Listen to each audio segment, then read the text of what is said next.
আসসালামু আলাইকুম। আজ করব কাঁকরোল ভাজি। প্রথমে পরিমাণ মতো তেল দিয়ে দিলাম, তারপর হলুদ লবণ দিয়ে কাঁকরোলটাকে ভাজতে বসাই দিলাম। কাঁকরোলটাকে আলাদা করে এখন ভেজে নেব।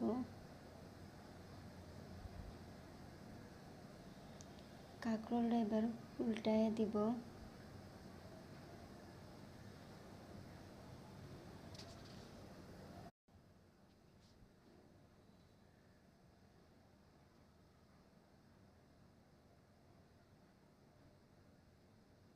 কাঁকরোলটা ফ্রাই করা শেষ। এবার কাঁকরোলটাকে উঠিয়ে নিব আলাদা একটা পাত্রে।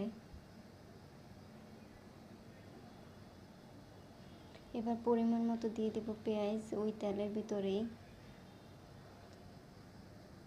পরিমাণ মতো 4-5টা কাঁচামরিচ দিলাম।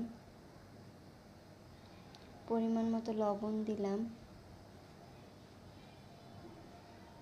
পরিমাণ মতো হলুদের গুঁড়া,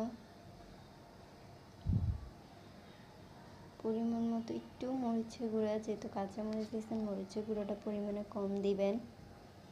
ধনিয়ার গুঁড়া দিলাম পরিমাণ মতো, জিরার গুঁড়া দিলাম পরিমাণ মতো।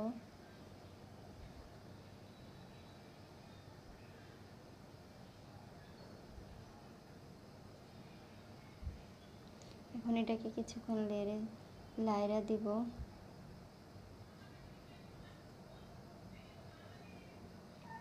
এই পরিমাণে কাঁকরোলটা দিয়ে দিব। কাঁকরোলটা দিয়ে কিছুক্ষণ নেড়ে একটু পরিমাণে জল দেব।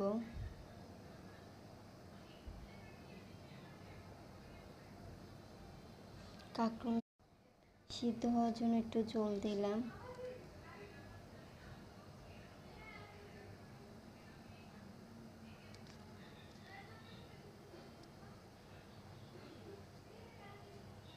এই তো আলহামদুলিল্লাহ আমার কাঁকরোল বোনা শেষ।